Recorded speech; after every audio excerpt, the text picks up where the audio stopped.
जय हिंद प्यारे साथियों, स्वागत है सबका एक बार फिर नए सेशन में। मैं हूं आपका भारती सर। तो आज हम लोग इस क्लास में जो हम लोग पिछले क्लास में बता दूं, मैंने एक्सप्लानेशन पार्ट के फर्स्ट पार्ट्स में बताए हुए थे कुछ एक्सप्लानेशन के बारे में। आज हम लोग उसी एक्सप्लानेशन के आगे बात करेंगे अगले नंबर से। जी हाँ, बता दूं आपको एक्सप्लानेशन जो कि 8 अंक अपने मुट्ठी में होगा। हम आपको लाइन बाय लाइन आपको परखने के हर एक ट्रिक्स के माध्यम से बताएंगे कि किस प्रकार से कौन चैप्टर का कौन सा लाइन है, इसके बारे में हम लोग जानेंगे। तो चलते हैं हम लोग इसके तीसरे नंबर, मतलब कि दो दो हमने बताए हुए थे, फिर हम लोग चलते हैं इसके तीसरे नंबर आगे 8। जैसा कि हम लोग देख रहे थे, हम लोग देखेंगे तीसरे नंबर में। इसमें कह रहा है कि and when I crumble who will remember this lady of the west country.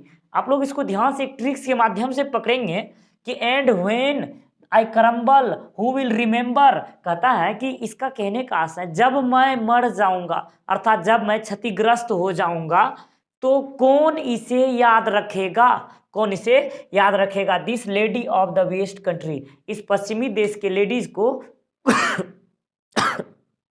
कौन याद रखेगा, इसमें से यही बताया गया। तो इसके ट्रिक्स के माध्यम से पकड़ेंगे कि कभी देख आप सुने थे कि मतलब आपने चैप्टर में कि बताया गया था कि वह लेडीज बहुत ज़्यादा सुंदर थी, और this lady of the west country of ladies जो था ना बच्चों, यह this lady of the west country, ये लाइन आपको पकड़ा देता है। यह जो है हमारे एन इपिटाप नामक एक पोइट्री सेक्शन है जो कि इसमें से बताया गया है। इसमें से कवि महोदय जो है अपनी प्रेमिका के कब्रगाह के पास, अर्थात वह जो थे ना, मतलब कि यानी पिटाप में वाल्टर डिलामेयर जी रचनाकार हैं इसके, अपनी प्रेमिका के कब्र के पास वह बैठ करके रो रहा है और अपनी याद कर रहा अपने प्रेमिका को कि वह एक ज़माने में बहुत सुंदर लेडीज़ थी, एक ज़माने में वह बहुत सुंदर लेडीज़ थी, और अपने आप पर यह बोल रहा है कि कौन मेरे मरने के बाद, हमारे क्षतिग्रस्त होने के बाद कौन इसको याद रखेगा। अर्थात कवि महोदय ने इस पंक्ति के माध्यम से प्रकृति की ओर अवगत कराया है कि प्रकृति जिस प्रकार ऋतुओं, प्रकृति जो हमारे भारतीय सभ्यता संस्कृति में जो ऋतुओं यानी प्रकृति की जो सभ्यता संस्कृति है, सभ्यता है, वह आती है, सीजनेबल आती हैं, वह चली जाती हैं, आती हैं और निरंतर चले जाते हैं। उसी प्रकार से यह सुंदरता के बारे में बताया है कवि महोदय ने कि सुंदरता जो होती है मनुष्यों की हमेशा के लिए नहीं रहती है, अर्थात एक दिन यह सुंदरता है वह समाप्त हो जाएगी। इसी के बारे में इन्होंने बताया और हमें आगाह किया है। तो हम लोग इसका एक्सप्लेनेशन इस प्रकार से करेंगे।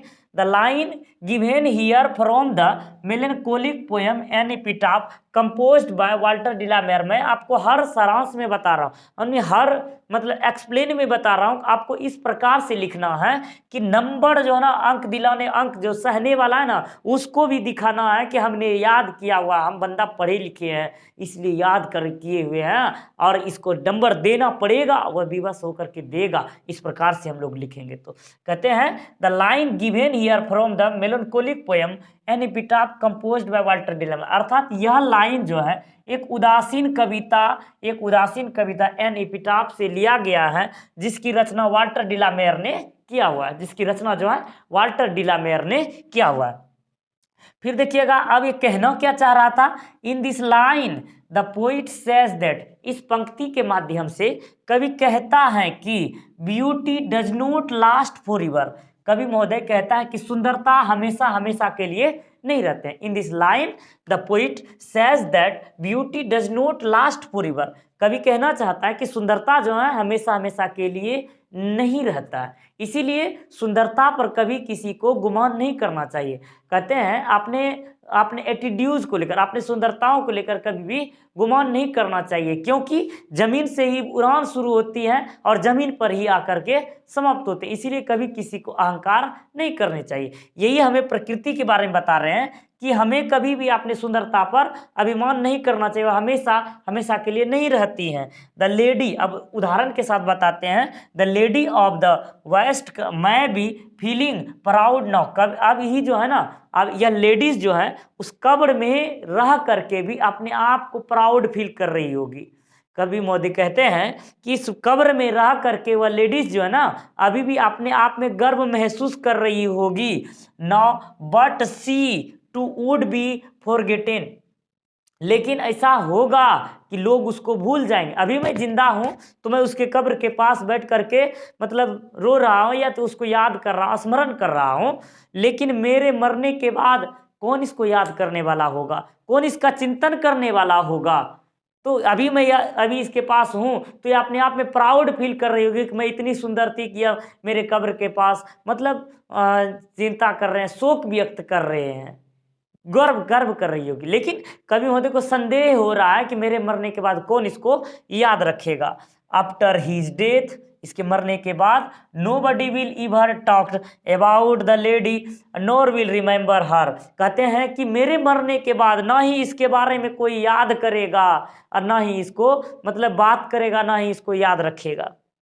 Only good deed leave a footprint on the sands of time, the rest is forgotten। कहते हैं कुछ समय के लिए, हालांकि कुछ समय के लिए अपना पद चिन्ह जो होगा ना, कुछ समय के लिए संसार में, ये जो संसार का ये माया चक्र है ना, इसमें कुछ पल के लिए हम अपना फुटप्रिंट अर्थात पद चिन्ह छोड़ जाते हैं, लेकिन समयांतराल के बाद वह फुटप्रिंट भी हमारे समाप्त हो जाते हैं। रेत की दीवारों पर जो हम लोग फुटप्रिंट जो छोड़ते हैं वह भी समाप्त हो जाते हैं और बाकी सब भूल जाते हैं, और बाकी सब भूल जाते हैं। तो चलते हैं हम लोग अगले प्रश्न में, देखते हैं 4 नंबर में देखेंगे, आई have a dream that one day this nation will rise and live out the true meanings of its creeds. देखिएगा बच्चों, इसको ध्यानपूर्वक समझिएगा कि आई हैव ए ड्रीम, एक तो आपको पहले ही मिल रहा है आई हैव ए ड्रीम, ये आपको पॉइंट पहले पकड़ा दे रहा है कि चैप्टरवा कहाँ से होगा। ये चैप्टरवा जो है ना आई हैव ए ड्रीम से लिया गया है, यानी ये जो लाइन में जो लिया गया है ये आई हैव ए ड्रीम नामक से लिया गया है। That one day this nation will rise and will out and will live out the true meanings of the creeds. आप लोगों को ये समझ में आ रहा होगा, मार्टिन लूथर किंग जूनियर जो था ना, उन्होंने निग्रो जाति के लिए उन्होंने एक सपना देखा हुआ था, अर्थात उन्होंने अपने जीवन में एक सपना देखा हुआ था और उसे आशा ही नहीं बल्कि पूर्णतः विश्वास था, उसका आत्मविश्वास था कि एक दिन, इसका कहने का आशय है आई हैव ए ड्रीम, मेरे पास एक सब स्वप्न है, that one day this nation, एक दिन यह राष्ट्र विल राइज, यानी नेशन विल राइज, एक दिन यह राष्ट्र उठेगा, and will live out the true meaning of his creds, और वह जो होगा ना इसके बाद उठने के बाद यह जो होगा मतलब इन दिनों को समझने के बाद इसके बाद जो होगा ना अपने पंथ पर सही अर्थ को समझेगा और यह मतलब कि जिएगा, अर्थात कहने का and live out the true meanings of its creed, यानी ऑफ इट्स क्रीड, और वह अपने सही पंथ को चुनेगा और वह चलेगा। यह पंक्ति जो है ना मार्टिन लूथर किंग्स के द्वारा लिखा गया एक पथ है। कहते हैं कि इसमें से the present line has been taken from a very beautiful passage of prose I have a dream.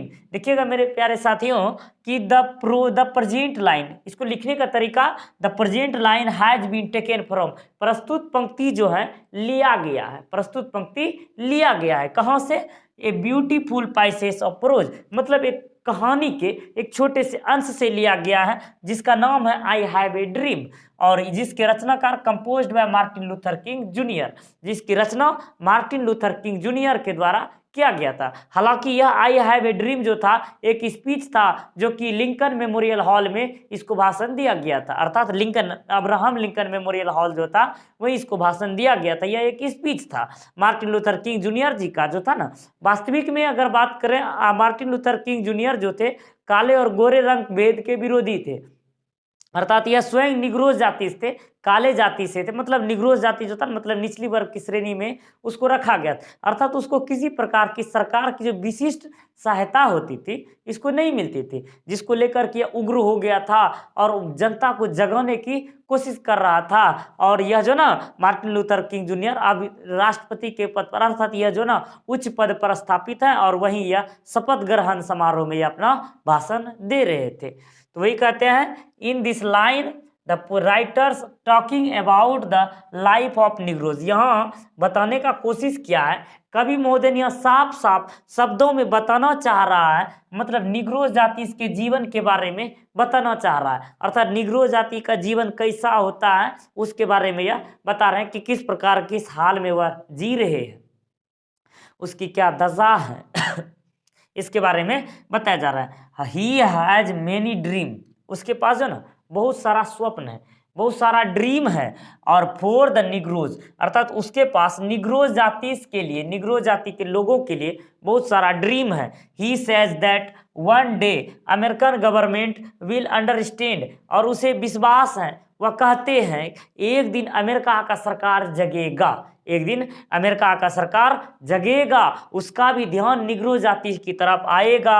The problem of the Negroes, और वह जो होगा ना निग्रो जाति के प्रॉब्लम को समझेगा और उसके प्रति वह जागरूक होगा। एंड ही सेज दैट, और वह कहते हैं he says that one day American people live understand, one day American people live understand the Negroes people and they will support them. और एक दिन ऐसा होगा और ऐसा एक दिन आएगा कि अमेरिका वासी, अमेरिका के जो लोग हैं, अमेरिका देश के जो लोग हैं वह भी निग्रो जाति को समझेंगे, निग्रो जाति के समस्याओं को समझेंगे और एक दूसरे का सपोर्ट करेंगे। इस तरह से कवि महोदय ने बताया है। समझ में आई आपको? अगर समझ में नहीं आया तो फिर से मैं आपको एक बार रिपीटेशन करा देता हूँ। कहते हैं the present line has been taken from a very beautiful passage of pros.